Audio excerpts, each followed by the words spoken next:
Go ahead, skin it. Skin that smoke wagon and see what happens.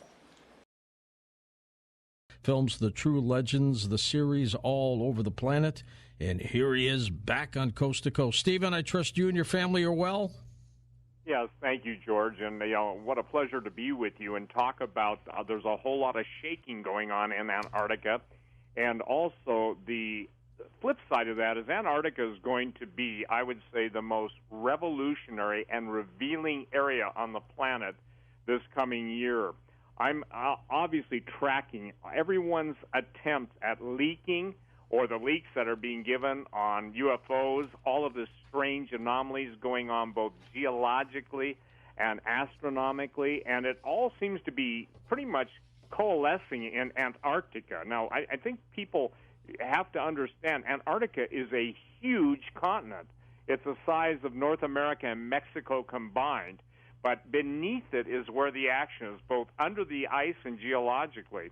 And tonight we're going to talk about some of the things that have been kind of hidden in history that fortunately there are people who are starting to come forth with a lot of intelligence and information. For instance, one of the most amazing things is Admiral Byrd's diary, which has been subject to scorn and ridicule and everything else. But people forget that Richard Byrd was one of the most famous explorers in history, given the Congressional Medal of Honor, and that the first Secretary of Defense was murdered, thrown out of Bethesda, James Forstall, a hospital, third floor of the hospital, when he wanted to come forth and tell America and the American people what was really going on. 1947, Operation High Jump. I'm just giving a little brief thing. Sure. But we actually went to war, and we're at war with the Nazis in the Antarctic until basically there was a secret agreement signed.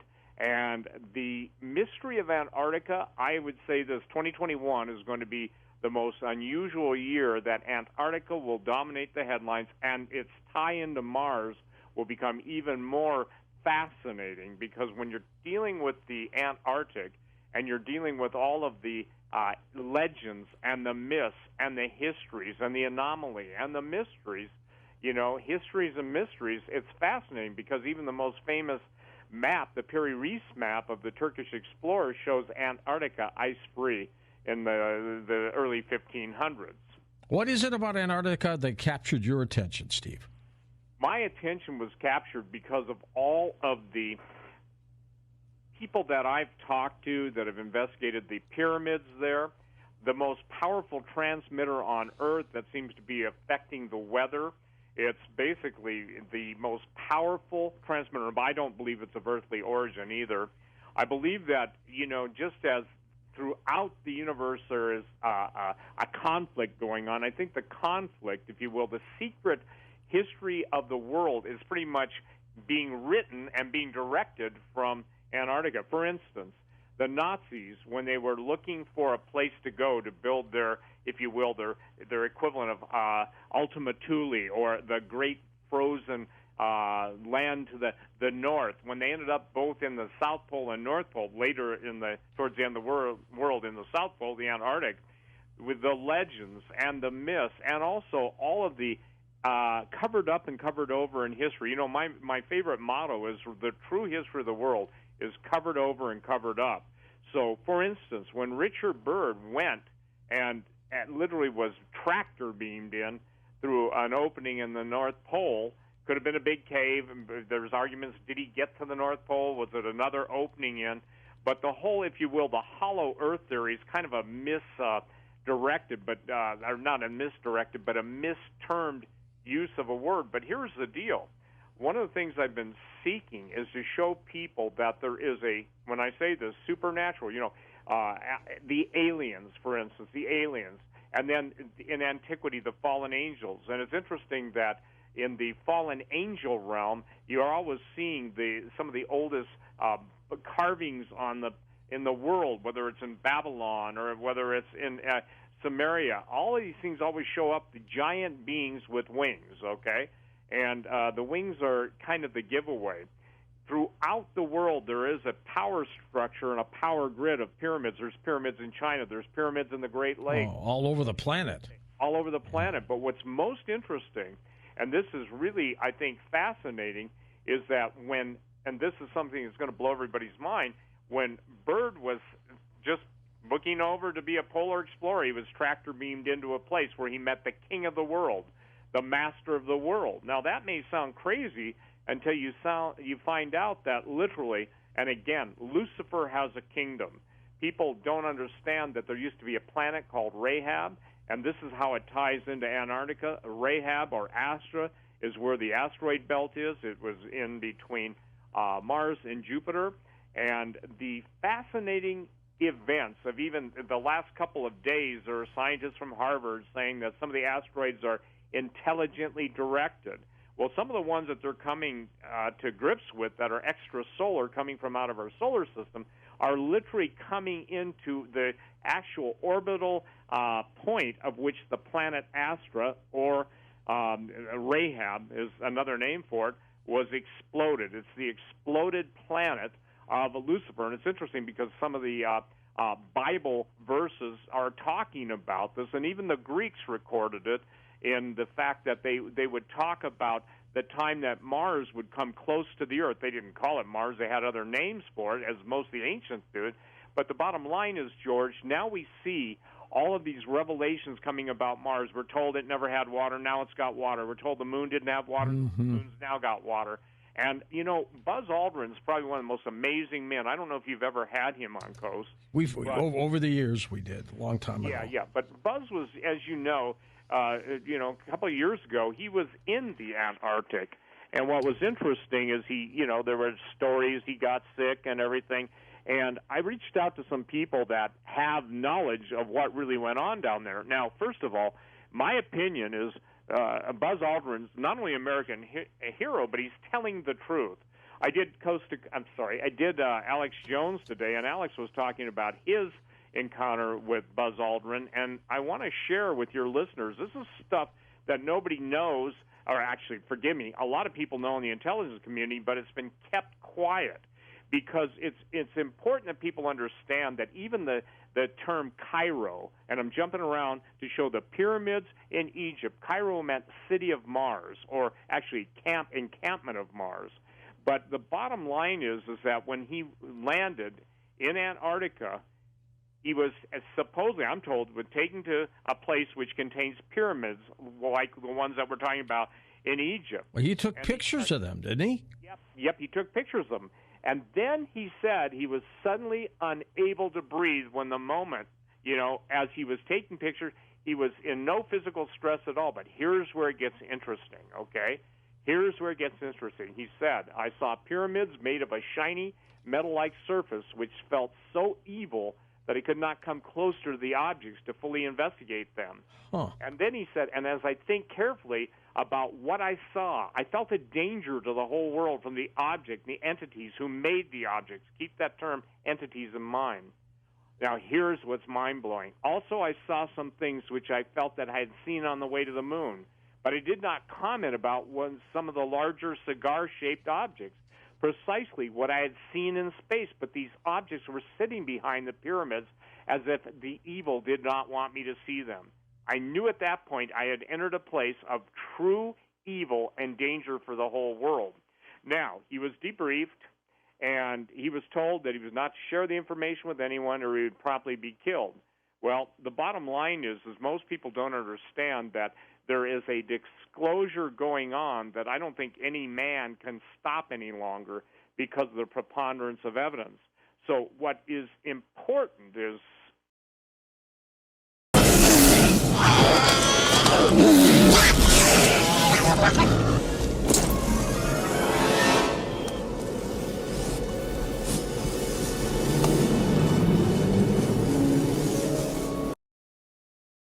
there is a disclosure going on that I don't think any man can stop any longer because of the preponderance of evidence. So what is important is the intelligence agencies were there debriefing him. And how this relates to Admiral Byrd, George, is when Admiral Byrd was debriefed, he was told to never speak of it again, and he was talking about literally meeting the king of the world, and the OSS, which was the forerunner of the CIA, whenever you see anything related to, if you will, a supernatural intelligence existing, controlling the affairs on Earth, these guys are all in cahoots. And when I say these guys, I'm not talking just about humans.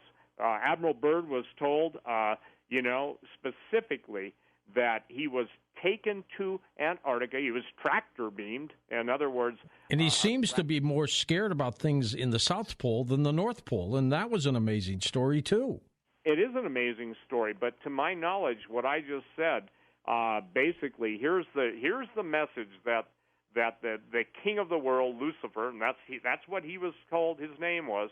I was told that the U.S. I'm quoting. I was told that the USA government was to follow all his instructions, and the entities would come to the USA government at the correct times and inform the president or others precisely what would be required of them.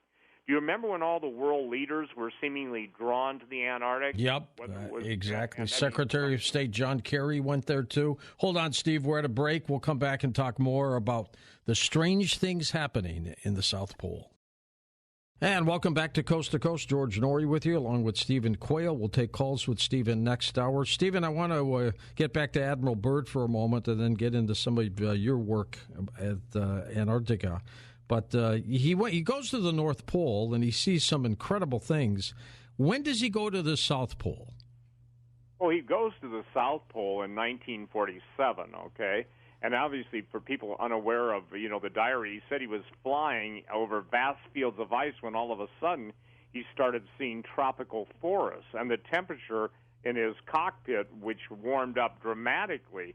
In other words, there was an area that changed radically from something that was the frozen wasteland to an over lush, almost like a primal forest or a primal jungle environment. Even said he claimed he saw with his binoculars living woolly mammoths, okay? This was in 1947. So when he did have the encounter with everything in, how do I say this, that his diary was based around, it was in the year 1947, which was actually after, the Operation High Jump. So I think, George, what was interesting, too, is that everything that he encountered was classified. It was classified as everything is, and I want to make this statement. There are some things that need to be classified, but I'm believing that we're going to see basically the roof blowing off of the classification of all the ancient history and all the mysteries.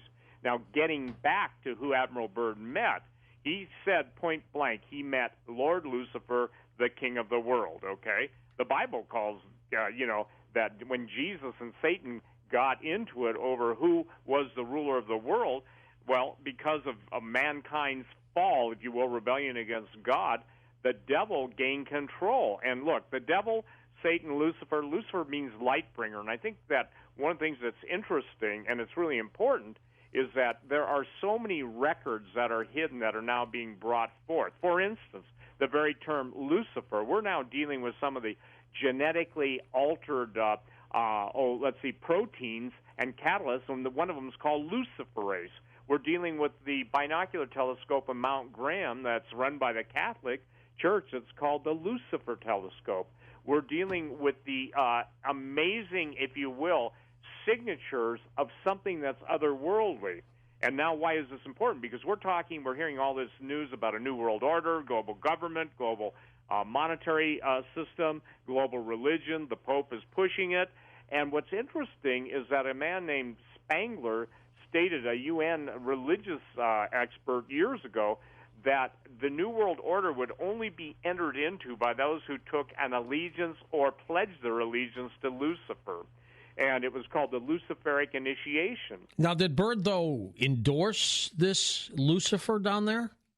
He didn't endorse it. He basically carried the message that Lucifer had given to him, to the U.S. government. He was told to shut up, never speak of it again, and you just don't hear from one of the most famous, both bipolar, meaning he not circumnavigate, but he, you know what I'm saying? That pun intended. But the bottom line is they pretty much locked him up and locked him away.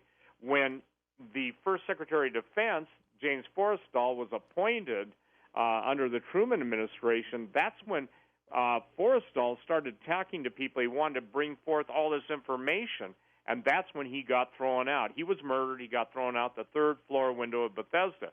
But before, listen, how does this sound? Like an episode of The X-Files? They did everything they could do to keep the guy drugged up. I'm talking about the first Secretary of Defense, James Forrestal, with massive amounts of drugs, claiming he was hallucinating and everything. And, I really believe so much of our, quote, history is the basis for a lot of the writings of Hollywood that is if you will, almost a foreshadowing of things that are going to be coming on the horizon. For instance, in 1953, this is really critical. This has everything to do with what Byrd saw and everything to do with presence and the alien cover-up that's going to be revealed. Wernher von Braun, everybody knows him, was the first head of NASA. He was also a very brilliant, probably the most brilliant rocket scientist in the history of the world up until that time. That's right, and was part of the Nazi regime. And he was a member of the SS. He came to the United States along with Herman Oberth and others under Operation Paperclip. But what most people don't understand is in 1953, actually he wrote it earlier, but it got published in English in 1953, he basically wrote the book, The Mars Project. And here's where it gets interesting. And here's how I'm going to tie it all together, believe it or not.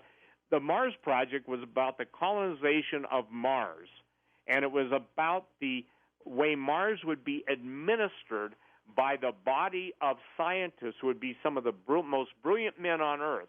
It would not have any relationship to how any government on Earth was run. It would be basically a scientific utopia.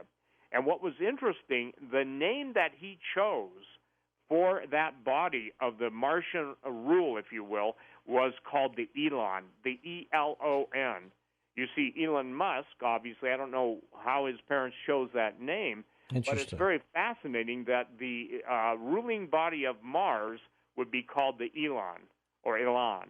So the thing that is tying this all together is simply this. One of the things that's really, you get a lot of heat. We had a conference, one of our True Legends conference a couple of years ago on UFOs and the alien question, answering the alien question. And I was told by people who were there, who were favorable in the intelligence community, that there was a whole lot of talk going on when I was talking about the Mars bases, manned Mars bases, manned moon bases, and all of the advanced technology. And people said, well, that's just crazy stuff. I personally, George, know 5 people, 6 even, I don't know Mr. Aldrin, but he's even made statements to that. See, the problem is that there's 2 space programs, a secret space program, and then you have the, obviously the Saturn program, etc. But Dr. Wernher von Braun was a friend of my friend, and basically they talked about stuff faster than light speed, and supposedly, and then even Dave Hodges has a friend who's a friend of his ex-secretary, and she verified that Dr. Wernher von Braun had been taken to other places, even Altair 4. Now, just to put that into perspective, you guys, this is the most respected and the most amazing scientist. But Dr. von Braun and Herman Oberth made a statement. It wasn't that they were smarter than the scientists in the West, but that they had help from the spirit world. And most people don't understand that the German advance, whether it was the Hannibal, the flying saucers, even the first Stargate that Germany found to power it up. I had a 4-star general tell me, Steve, go watch Hellboy, the opening scene, and by the way, in special operations, not retired, and he said, that's exactly what the Nazis were playing with. Now, the whole theme of Hellboy, that's not what I'm talking about. But what I'm trying to get people to understand is this, that the pyramids, that all of these earth changes that are taking place, we're seeing triple quakes happening, stacking quakes, meaning the USGS and others... Oh, there have been like 50,000 quakes down there, haven't there, lately? Yeah, 50,000 quakes in 3 months. So what's happening to Antarctica, and, because I film Yellowstone, we did our Cascadia film, and, I have a lot of experience in Yellowstone Park.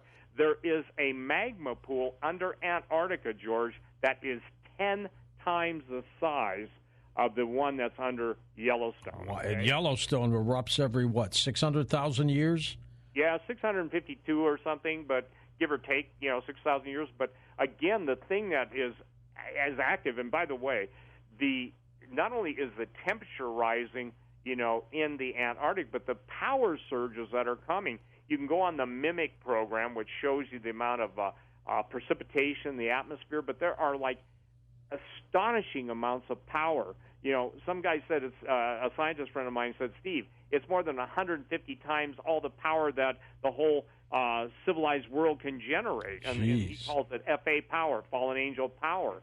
And again, this is something that people have got to understand, and it's critical. Not everybody wants to believe in God.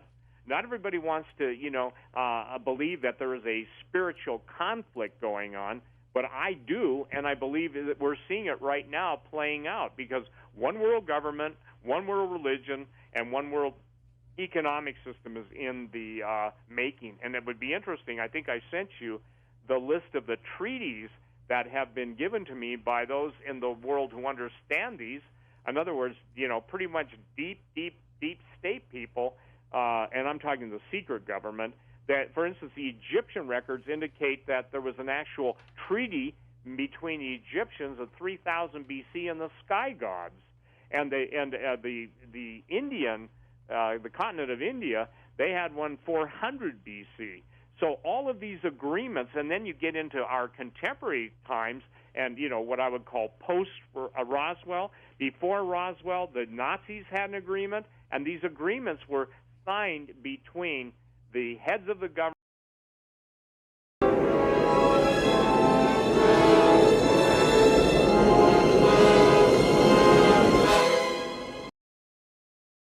The Indian, the continent of India, they had one 400 BC.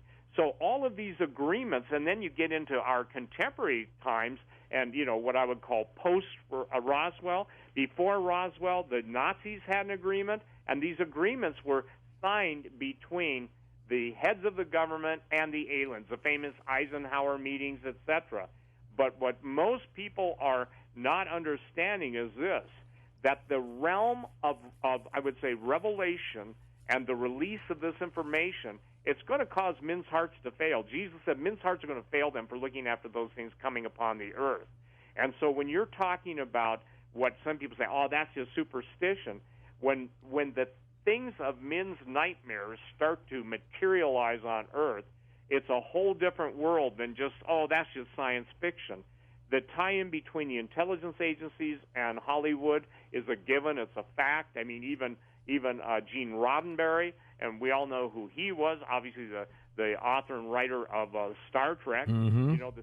The thing is they were all given inside information, weren't they? They were all given, and by the way, all of their stuff had to be checked, but that was the way the intelligence agencies could offset the real discoveries. Oh yeah, I saw that. That's just a sci-fi movie. And it's interesting because again, now we're seeing that the release of the information from the famous Navy fighter photos, we're seeing all of the strange stuff that's coming out, the lights beneath the water. And for the record, and people can look this up, both the Nazis and the Japanese had submarines that were doubling as aircraft carriers. These things were huge, okay?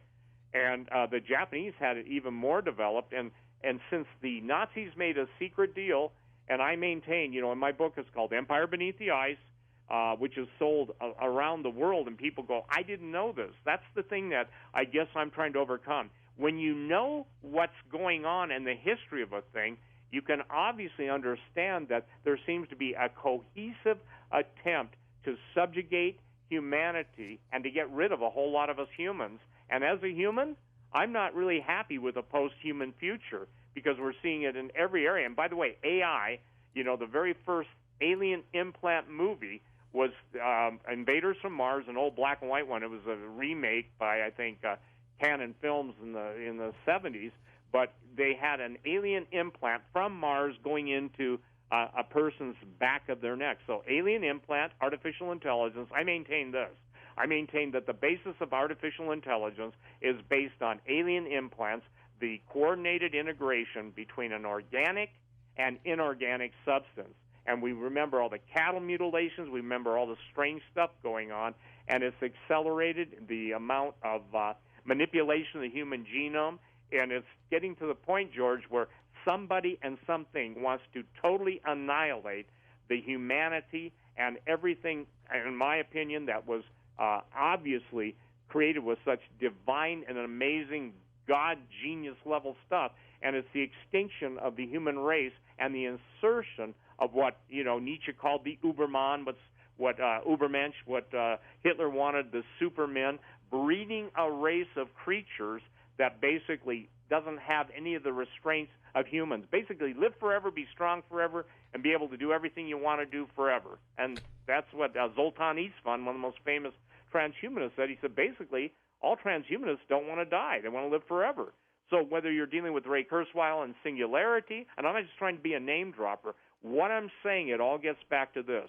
There is a massive amount of revelation coming, and the revelation that's going to come on ancient history, the hidden, if you will, legendary and mythological places of renown, the golden age that's all spoken about, whether it's covered by the desert sands, the horrific winds will expose them, whether it's covered by ice. And here's something most people don't know. I think I sent you a copy, and I know I sent Lex a copy of the article about with the volcanoes that they've found, 93, which brings the total under Antarctica, I think, to 132, that the ice, if the ice were to melt over Antarctica, the entire, miles of ice thick, it would raise the ocean up to 230 feet. Jeez. Now, you've always said it's not what's on top of the ice that you're interested in, it's what's underneath. Absolutely. It's the same story. It's never what you see. Remember, ancient civilizations always seem to build in an area or upon a previously area that was built up. A good example of that is the Giza Plateau in Egypt. The Giza Plateau, what's above ground we see the Sphinx, we see the three great pyramids, and now they're just releasing some more finds of the Saqqara, the Step Pyramid in Egypt. But unknown to